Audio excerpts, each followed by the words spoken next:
त्या बोटासारखं दुसऱ्याचं बोट नाही ना. एवढे डोक्याने काम करणारा ब्रह्मदेव, पण अशा ब्रह्मदेवाची सुद्धा मती कोणती या ठिकाणी लागली. झालं ब्रह्मा सांडी मी पण चरणी घाली लोटांगण परब्रह्म नारायण. ब्रह्मदेवाचा सुद्धा नाग लागला नाही ज्याच्या पुढे. ज्या भगवान परमात्माने ब्रह्मदेवाने लाघव केला, माझ्यापेक्षा मोठा कोण? अरे खपत नाही कुणाला, आणि मोठं झालेलं खपत नाही. तिथपासून ही परिस्थिती चालू आहे. ती आता काही वेगळी आहे, तिथपासून चालू आहे, आताच्याच काळातली नाही. ब्रह्मदेवाला अभिमान झाला, माझ्यापेक्षा कोण लागून गेला एवढा मोठा भगवान कृष्ण. भगवान खप झाली. त्यावेळेला भगवान परमात्म्याने इंद्राला आज्ञा केली आणि पावसाचा वर्षाव केला. मी याच्या मागे जात नाही. हे का करावं लागलं भगवंताला? नाटक भगवंताचं.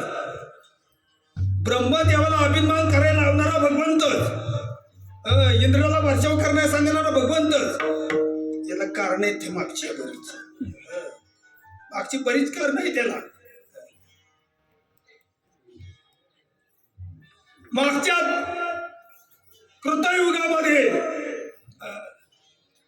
जेवणाला आमंत्रण केलं, मागच आहे ना, मागच आहे नाही.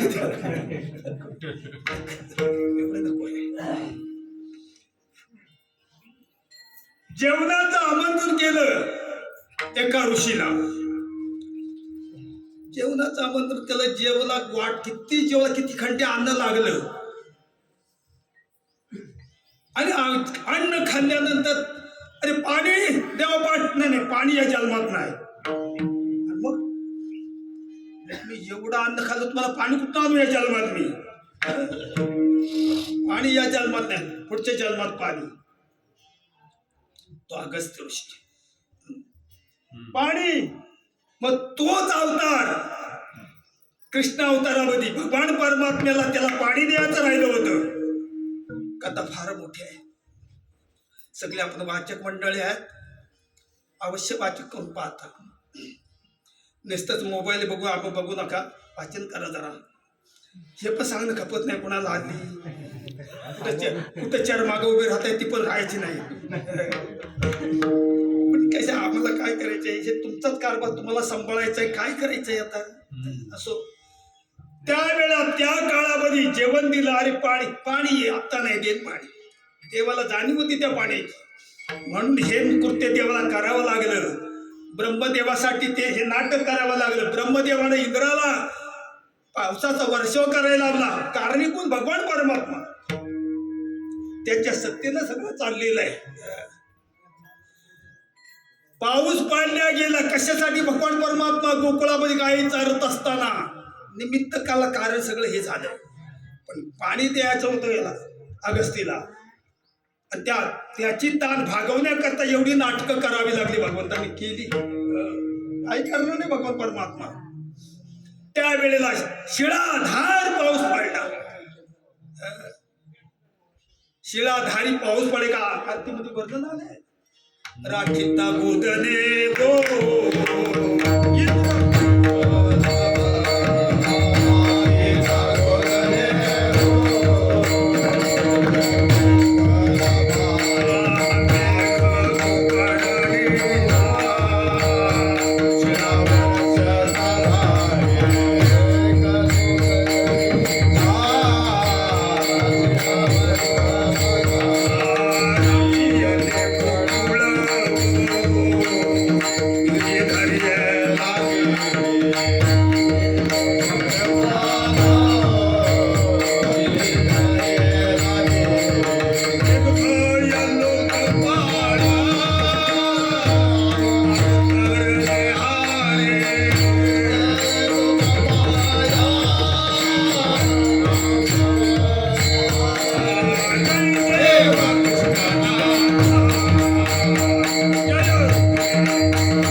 मेघ जो कडाडीला शिळा वर्षता धारी, राखीये गोकुल नदी धर्यला गिरी, निर्भय लोक पाळा उतरले हरी.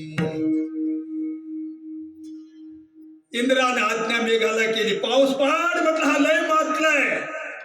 भगवान परमात्मा कपलं नाही, पण नाटक भगवान परमात्म्याला कुणाचं कसं चाले जाणे जीवीचे सकळ नारायण.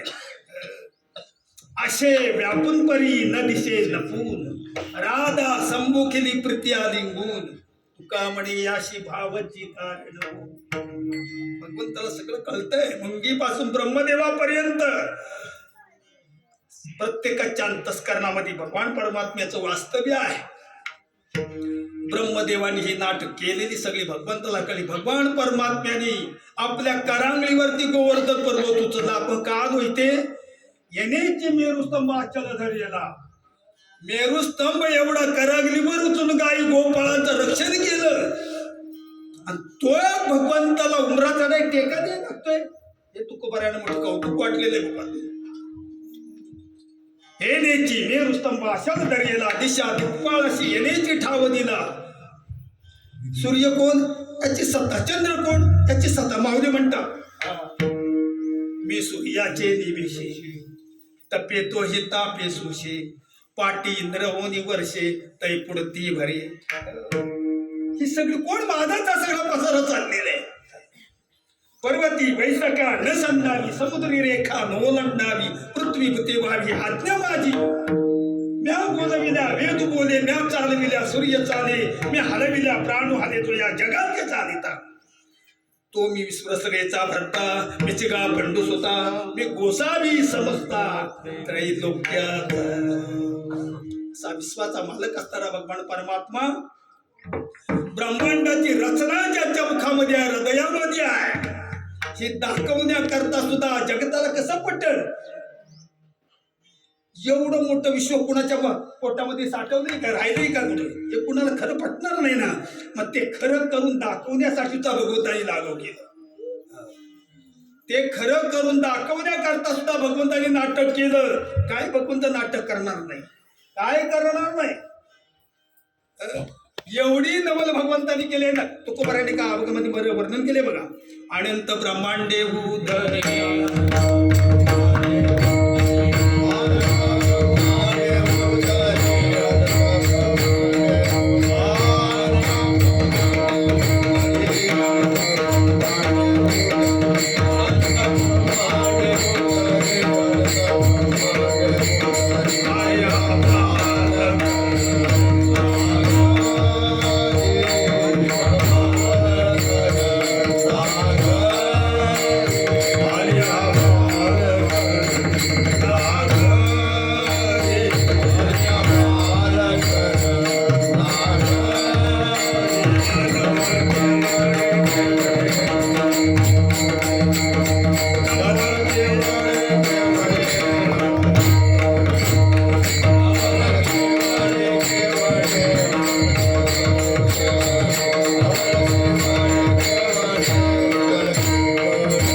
स्वरात पट्टीचा म्हणणारा असला आणि मागच्यानी स्वर बिघडला की संपलंच नाही.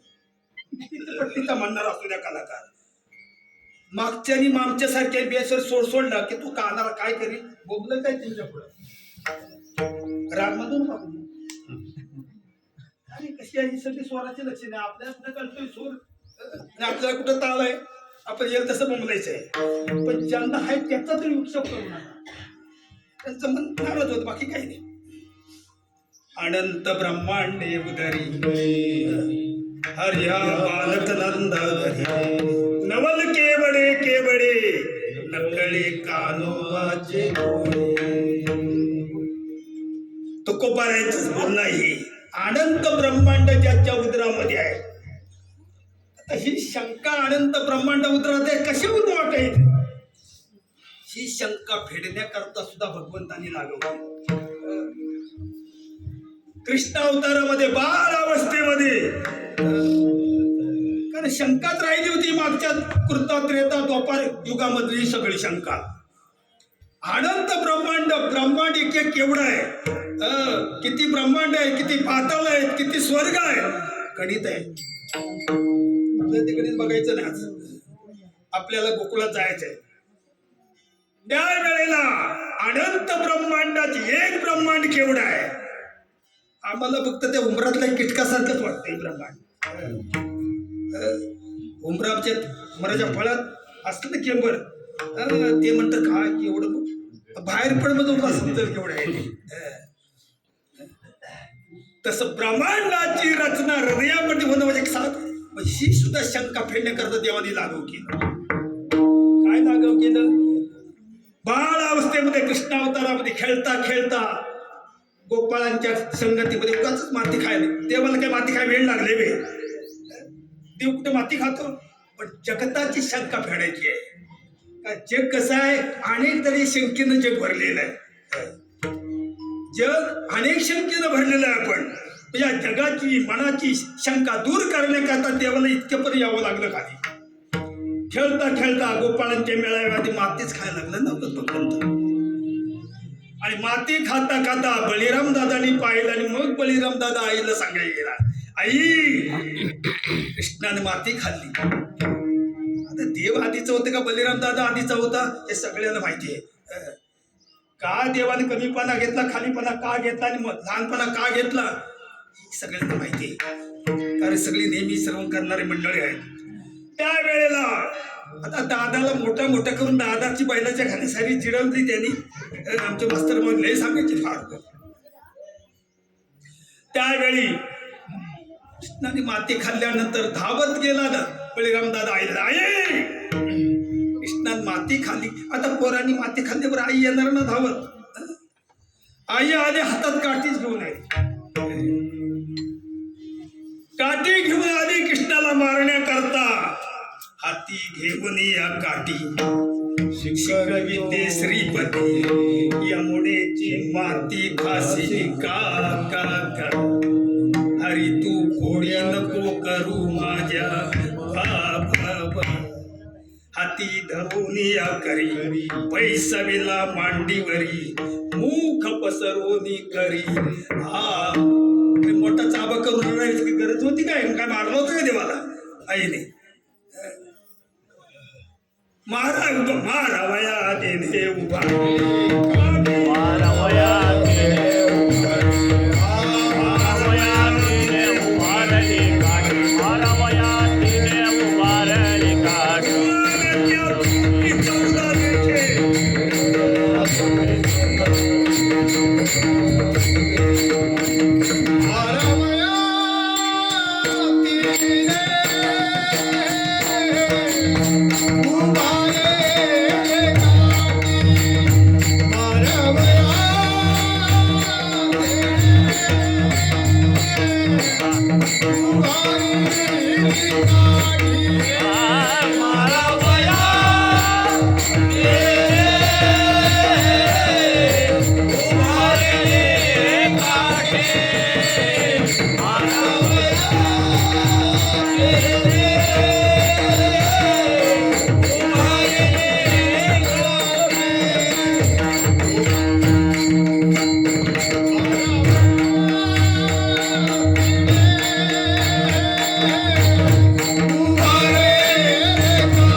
माझ्या पोटी 14 देखे. आईनं अशी वर हात केला नसती, काठी उभारली तर हा केलं. आईला 14 भुवनाची रचना दिसली. त्यावेळी आईची तर शंका पिटली, पण तुकोबारायाने आणि जनतेची शंका फेडून टाकली बघा. एका गवळणी तर फारच वर्णन केले. कृष्णाने माती खाल्ली, बलिराम दादा सांगाय गेला, आई मला मारू नको, मी माती खाल्ली नाही, खोटं सांगतोय. आई आई ग आई नाही खाला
माती. बळीराम दादा खोट बोलतो, करी कुबांड. कुंभांड म्हणजे आळ घेतोय, माझ्या खोट सांगतोय. करी कुबांड मज वरती, आई गाई नाही खादली मी माती. त्या वेळेला जनतेची जगाची शंका फेडण्याकरता भगवान परमात्म्याने हा केलं. किती वर्षाचं बाळ आणि 14 भुवन उद्रावणी दाखवली.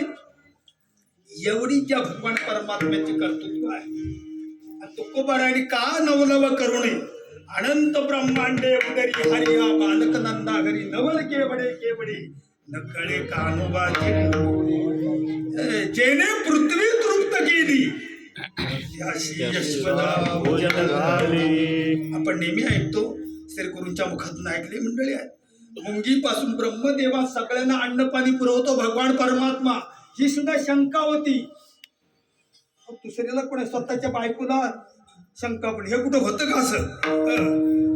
किती विश्व मुंगीपाशी किती जीव आहे, एवढ्याने एकटं कसं काय अन्न पुरवतात? आता भगवान परमात्मा लागे कसं पुरवते त्याचं त्यालाच माहिती. स्वतःच्या बायकोला पटलं नाही तर आमच्या बायकांना कसं काय पटेल? देवाच्या बायकोला पटलं नाही. मग देवाला सुद्धा स्वतःच्या बायकोची शंका फेडण्याकरता कर्तृत्व करावं लागलं. कसं आपलं पुरवता एवढे लागलं? पण ज्याच्या ठिकाणी कर्तृत्व आहे तो कधी मोठेपणाचं बोलत नसतो. कर्तृत्व आहे, पण ज्याच्यात कर्तृत्व नाही तो नुसती बडबडच करत राहतो. पण कर्तृत्व ज्याच्या अंतस्करणामध्ये कधी बोलत नाही, कधी मोठ्याने. भगवान परमात्म्याला आईसाहेब म्हणाल्या, कसं काय तुम्ही जाणणं पुरा बघ कसं काय ते पुरा लागतेच म्हटलं मला. सकाळचं देव उठले, लवकर लवकर गडबडीने गेले. देवाचं काम का होतं? मुंगीपासून ब्रह्मदेव पण सगळ्यांना अन्न पुरवणं. देव बाहेर पडून गेल्यानंतर रुक्मिणी आणि आईसाहेबांनी काय केलं? एक मुंगी पकडली, डब्बीत ठेवली. ती डबी आपल्या कपाटात ठेवली, लॉक केलं आणि किल्ले आपल्या कमरेला ठेवली. म्हणून आता कमरेला तिथपासूनच आहे. त्यावेळी देव गेले सगळं सर्वांना अन्न पाणी करून देव आले. जिने हे कर्तव्य केली होती ना, तिला काही गप बसव ना. आला सगळ्यांना अन्न पाणी पुरवून नाही कोण राहिलं. बघावं, नाही राहिलं. नाही माझ्यात ह्याचे नाही कोण राहिलं. मग गेली रुक्मिणी आयशा कपाट खोललं, डब्बी आणली उघडून दाखवली तर मुंगी आतमध्ये तांदूळ खात होती. भगवान परमात्मा नाटक आहे, काय करू शकणार नाही आहे. डबी खोलीतात, आई साहेब शा गपच राहिल्या. काय झालं रुक्मिणी, का ग बसलीस? आता हे काही देवाला माहिती नव्हतं का काय झालं, कुणी काय केलंय ते? ज्याच्या सत्तेने विश्व चाललंय, मुंगीपासून ब्रह्मदेवापर्यंत अंतर जाणतो, तो काय करणार नाही. काय म्हणलं रुक्मिणी, हे काय नाही, हे तुझीच काहीतरी गडबड झाली. देव म्हणले नाहीत मी केले म्हणून, तुझीच गडबडी. मुंग्यात ठेवलीस घाई गडबडीनं, डबीचं झाकण लावता लावता कपालाचं तांदूळात पडलं. देव म्हणलं काय मी केलं. भागवतामध्ये 31व्या अध्यायामध्ये मला गोड वर्णन केले. देह ममता नाही निशक, ताडेपणी प्यालाशी बीख, पुतना सोशिनी प्रत्यक्ष, डावा अग्नी देख प्राशीला. एवढं कर्तृत्व, एवढं कर्तृत्व केलं. मग मी केलं असतं तुको भगवंताच्या मुखातून आलं. देवा देव ममता नाही निशक, ताडेपणी प्यालाशी बीख, पुतना सोशिनी प्रत्यक्ष, डावा अग्नी देख प्राशीला. जो तू वैकुंठ पीठ विराजमान, त्या तुझं नाही देव अभिमान, होऊनी गोळा समान, उंबरी घालशी जाण.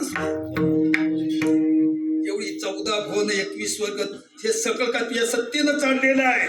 देहाच्या ठिकाणी मी पाणा नाही.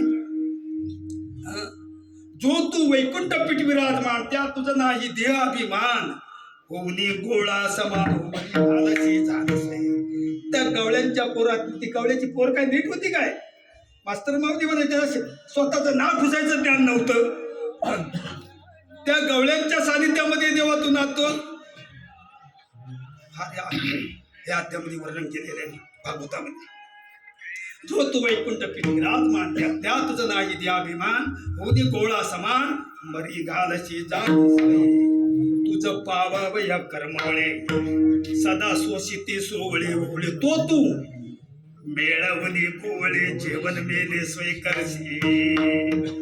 भगवंताला पाहण्याकरता योगी जपी तपी ध्यान धारणा करताय, त्यांच्या स्वप्नात येत नाही. आणि तो त्या गवळ्यांच्या घरी उष्ट खातोयस. ज्या ते म्हणती दुराचार, तो तू करून व्याभिचार, केला गोपिकांचा उद्धार. हे अगम्य चरित्र वेदशास्त्रा. घरी 16 सहस्र नारी, नादशी 60 लक्ष कुमारी, तरी बाल ब्रह्मचारी सनत कुमारी म्हणते. जे 16 सहस्र 108 बायका आणि म्हणतो मी ब्रह्मचारी. 4 शास्त्रार्थ करून तुझं वर्णन करते. काय तुझं जेवण मला ऐकवारी. घरी 16 सहस्र नारी, नादशी 60 लक्ष कुमारी, तरी बाल ब्रह्मचारी सनत कुमारी वंदिजे. तुझे ब्रह्मचार्याची थोरी, सुख नारद वंदिती शिरी, हनुमंत लोले पायावरी. तू ब्रह्मचारी नष्ट, व्रतबंध न होता आधी तू भोगली गोवळी पेंदी. व्रतबंध झालं नव्हतं काय नाही, तर गवळ्याची पेंदी भोगून मोकळा झालास. व्रतबंध न होता आधी तू भोगली गोवळी पेंदी. तो तू ऊर्ध्वर येता त्रिशुद्धी, तुझं भीष्मवंदी सर्वदा. 9 लक्ष गोकंठ पाशी, तुझं बांधवे ना ऋषिकेशी. तो तू भावार्थे बांधलाशी, रास क्रीडेशी मोठी की. सत्ताधारी भगवान परमात्मा गवळ्याच्या घरी उमरा चढायला टेका देण्याला जर कारण असेल तर देव भावाचा भुकेला हाची दुष्काळ तयार. भक्तीचा देव बांधल्या गेला. उमरा कशाचा होता? भक्तीचाच होता. तो भक्तीचा उमरा उल्लंघन करण्याकरता देवाला टेका द्यावा लागला. म्हणून तुकोबारा या अभंगाच्या प्रथम चरणात वर्णन केले. अनंते